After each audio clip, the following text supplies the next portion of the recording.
علیکم ورحمۃ اللہ وبرکاتہ۔ اللہ کی ذات سے امید ہے کہ آپ حضرات خیریت سے ہوں گے انشاءاللہ۔ اللہ پاک ہمارے سیکھنے سکھانے کو قبول فرمائے۔ اللہ پاک ہمیں دنیا اور آخرت کی تمام بھلائیاں نصیب فرمائے، اور اللہ پاک ہمیں سیکھنے کے ساتھ ساتھ دوسروں کو بھی سکھانے کی توفیق عطا فرمائے، تاکہ ہم خود بھی سیکھیں اور دوسروں کو بھی سکھائیں۔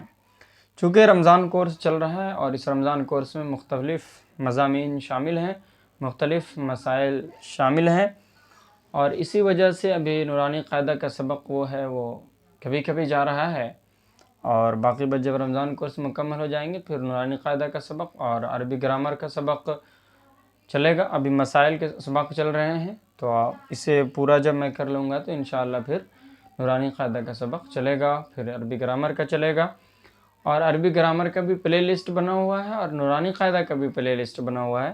اگر آپ نمبرنگ وائز دیکھنا چاہتے ہیں سبق کو تو آپ پلے لسٹ میں جائیں، وہاں آپ کو سبق جو ہے وہ نمبر وائز مل جائے گا، سیریل وائز مل جائے گا، دونوں اسباق ہے نا۔ تو آج رمضان کورس میں ہم لوگ کیا پڑھیں گے کہ کن چیزوں سے روزہ ٹوٹ جاتا ہے اور صرف قضا لازم ہوتی ہے اور اس پر کفارہ واجب نہیں ہوتا۔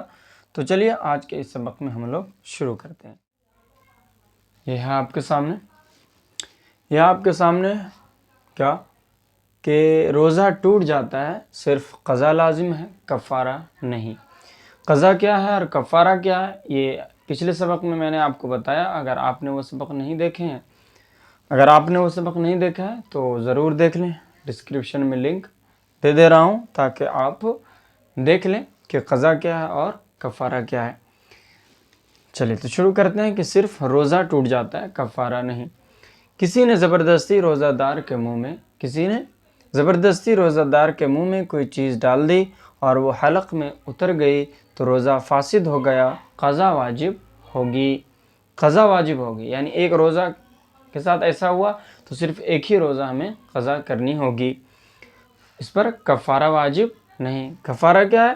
کفارہ ایک روزے کے بدلے قضا رکھنے ہیں، اس کے علاوہ 60 روزے ہمیں رکھنے ہیں، ٹھیک ہے۔ اور اس کے علاوہ اگر مجبوری کی حالت ہو کیا کرنے ہیں یہ میں نے بھی بتایا تھا، تو وہ سبق ضرور دیکھ لیں گے۔ نمبر 2، روزہ یاد تھا اور کلی کرتے وقت بغیر ارادے کے پانی حلق میں اتر گیا۔ یعنی ایک ہوتا ہے کہ ہمیں یاد ہی نہیں تھا اور ہم کر رہے تھے اور پانی حلق میں چلا گیا، تو اس سے تو روزہ ٹوٹتا ہی نہیں۔ لیکن ایک چیز ہے کہ ہمیں روزہ یاد ہے کہ ہم روزہ رکھیں اور بغیر ارادے کے پانی حلق میں اتر گیا تو کیا ہوا؟ روزہ ٹوٹ گیا۔ خود بخود قے آنے سے روزہ نہیں ٹوٹتا، الٹی آنے سے، خواہ وہ تھوڑی سی قے ہو یا زیادہ ہو۔ البتہ جان بوجھ کر قے کی اور منہ بھر کے کی تو روزہ ٹوٹ گیا، ٹھیک ہے۔ جان بوجھ کر کی لیکن کیا کی تو روزہ ٹوٹ گیا، منہ بھر کے کی، اور اس سے تھوڑی ہو تو نہیں ٹوٹا۔ جان بوجھ کر اگر تھوڑی سی کی تو روزہ نہیں ٹوٹا، اور اگر جان بوجھ کر منہ بھر کر کے قے کی تو روزہ ٹوٹ گیا۔ تھوڑی سی قے آئی پھر خود بخود حلق میں واپس چلی گئی تو روزہ نہیں ٹوٹا۔ البتہ اگر قے کو قصداً لوٹا لیا، یعنی تھوڑی سی کیا ہوا کہ تھوڑی سی قے آئی، اپنے آپ آئی، اور وہ غیر ارادی طریقے پر جو ہے غیر ارادے سے حلق میں چلی گئی تو کیا وہ روزہ نہیں ٹوٹا۔ لیکن اگر جان بوجھ کر نگل لیا تو روزہ ٹوٹ گیا۔ اگر کسی کو قے آ گئی، یعنی الٹی آ گئی، وومیٹنگ ہو گیا، وہ یہ سمجھا کہ میرا روزہ ٹوٹ گیا، یعنی شروع میں کیا ہوا کہ غلطی سے آئی، یعنی غیر ارادی طریقے پہ اچانک آئی ہے نا، اور وہ پھر یہ سمجھا کہ روزہ میرا ٹوٹ گیا، اور پھر اس گمان سے قصداً کھا لیا، اسے روزہ چلا گیا، کھا لیا اور روزہ توڑ دیا تو بھی قضا واجب ہے، کفارہ واجب نہیں۔ اس گمان پر پھر قصداً کھا لیا ہے نا اور روزہ توڑ دیا، یعنی سمجھا کہ میرا روزہ ٹوٹ گیا اور وہ پھر کھانا کھا لیا، روزہ توڑ دیا، تو صرف قضا واجب ہوگا، کفارہ واجب نہیں۔ دانتوں میں رہی ہوئی چیز کو، یعنی کوئی چیز کھائیں دانت میں لگی ہوئی ہے اور زبان سے پھر نکال کر نگل لیا تو کیا ہوگا؟ اگر وہ چنے کے دانے کے برابر یا اس سے زیادہ ہو تو روزہ ٹوٹ گیا، اس سے کم ہو تو نہیں ٹوٹا۔ اگر منہ سے نکال کر پھر نگل گیا تو چاہے چنے سے کم ہو یا زیادہ ہو روزہ ٹوٹ جائے گا۔ دانت میں کوئی چیز اٹکی ہوئی تھی اور اسے کیا کیا کہ زبان سے کوئی چیز سے نکالا اور پھر اس کو ہم دیکھے نہیں کیا ہے نہیں ہے کتنا بڑا ہے، وہ اندر چلا گیا.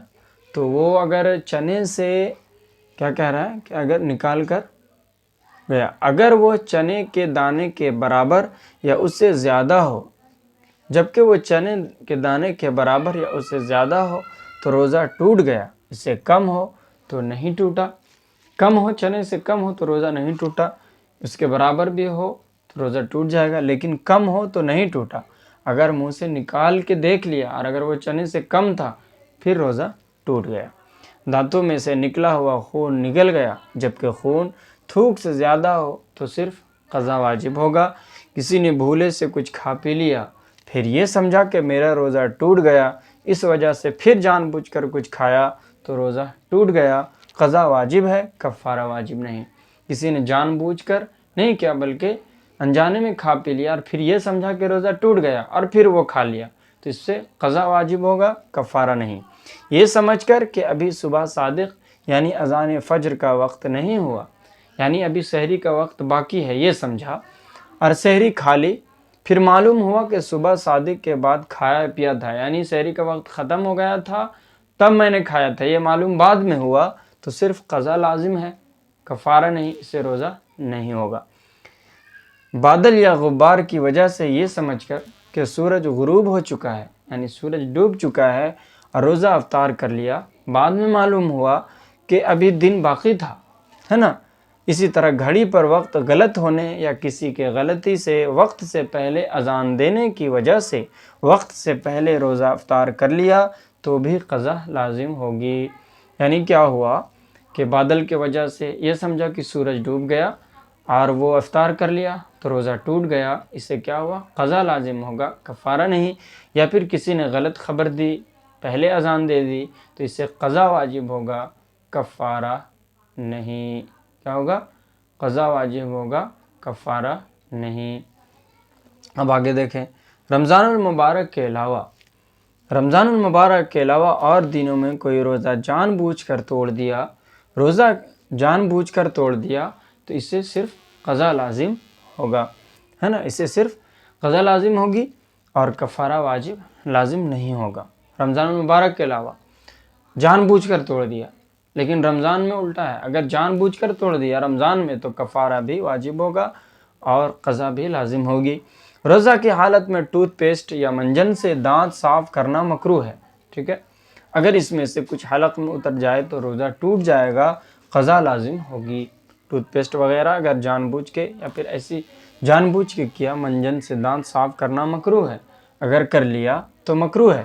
اگر اس کی چیز جو ہے وہ حلق میں چلی گئی تو روزہ ٹوٹ جائے گا، کفارہ نہیں ہوگا بلکہ قضا واجب، صرف قضا واجب ہے.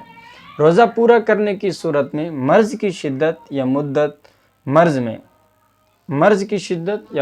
مرض میں اضافے کا پورا یقین ہو تو روزہ توڑنا جائز ہے، اس صورت میں صرف قضا واجب ہے. روزہ پورا کرنے کی صورت میں مرض کی شدت، یعنی اگر ہم روزہ رکھے ہوئے ہیں اور یہ ہمیں پتہ ہو کہ اگر ہم روزہ رکھے رہیں گے تو میرا مرض بڑھ جائے گا، ٹھیک ہے، یا مدت مرض میں اضافہ ہو جائے گا، یعنی جو ہمارا مرض کا ڈیوریشن ہے وہ بڑھ جائے گا، زیادہ بڑھ سکتا ہے، تو اس میں روزہ توڑ دے، اس سے صرف قضا واجب ہوگا، ہے نا، کفارہ نہیں. حلق کے اندر مکھی چلی گئی یا خود بخود دھواں چلا گیا یا گرد و غبار چلا گیا تو روزہ نہیں ٹوٹا، البتہ اگر جان بوجھ کر ایسا کیا تو روزہ ٹوٹ گیا، قضا لازم ہے، ٹھیک ہے. لوبان، عود وغیرہ سلگا کر اس کو اپنے پاس رکھ کر سونگھا تو روزہ ٹوٹ گیا، قضا کرنی ہوگی. کسی نے کنکری یا لوہے کا ٹکڑا وغیرہ کوئی ایسی چیز کھا لی جس کو بطور غذا نہیں کھایا کرتے، یعنی ایسی چیز کھائی جو کھانے کے طور پر استعمال نہیں ہوتا، یوں ہی ایسی چیز ہے، اور نہ اس کو کوئی بطور دوا کھاتا ہے تو اس کا روزہ ٹوٹ گیا، پھر بھی اس کا روزہ ٹوٹ گیا، لیکن اس پر کفارہ واجب نہیں، صرف قضا لازم ہوگی. روزے کے توڑنے سے کفارہ تبھی لازم آتا ہے جب رمضان المبارک میں روزہ توڑ ڈالے. رمضان کے علاوہ روزے کے توڑنے سے کفارہ واجب نہیں ہوتا، خواہ جس طرح توڑے، اگرچہ وہ رمضان کے قضا ہی کیوں نہ ہو، ٹھیک ہے. اگر رمضان کے قضا کے روزے رکھ رہے ہیں اور جان بوجھ کر توڑ دیے تو اس سے کفارہ واجب نہیں ہوتا، یا پھر رمضان کے علاوہ کوئی اور روزہ رکھے ہیں تو اگر وہ جان بوجھ کر ہی توڑ دیے تو بھی قضا واجب ہوگا، کفارہ لازم نہیں ہوگا۔ انہیلر سے روزہ ٹوٹ جاتا ہے، صرف قضا لازم ہے۔ پخانے کی جگہ میں اندر کی طرف کوئی تر چیز یا دوا لگائی ہے نا جائے تو روزہ ٹوٹ جائے گا، ہے نا۔ مشت زنی کرنے سے روزہ ٹوٹ جاتا ہے، قضا لازم ہوتی ہے۔ مشت زنی کرنے سے روزہ ٹوٹ جاتا ہے، قضا لازم ہوتی ہے۔ مشت زنی اسے کہتے ہیں مشت زنی، قضا لازم ہوتی ہے، ٹھیک ہے۔ انیما کروانے سے روزہ ٹوٹ جاتا ہے، قضا لازم ہوتی ہے، ٹھیک ہے۔ یہ مسجد میں داخل ہونے کی دعا، اللہم افتح لی ابواب رحمتک، اے اللہ میرے لیے اپنی رحمت کے دروازے کھول دیجئے۔ یہ تھے آج کے سبق۔ آج کے سبق میں نے آپ کو بتایا کہ کن چیزوں سے صرف روزہ ٹوٹ جاتا ہے، روزہ فاسد ہوتی ہے، کفارہ لازم نہیں آتا۔ اگلے سبق میں ہم پڑھیں گے کہ وہ کون سی چیزیں ہیں جن سے روزہ بھی فاسد ہو جاتی ہے اور کفارہ بھی لازم آتا ہے۔ تو چلیے آج کے سبق میں اتنا ہی رکھتے ہیں۔ جزاک اللہ خیر الجزا۔ السلام علیکم ورحمۃ اللہ وبرکاتہ۔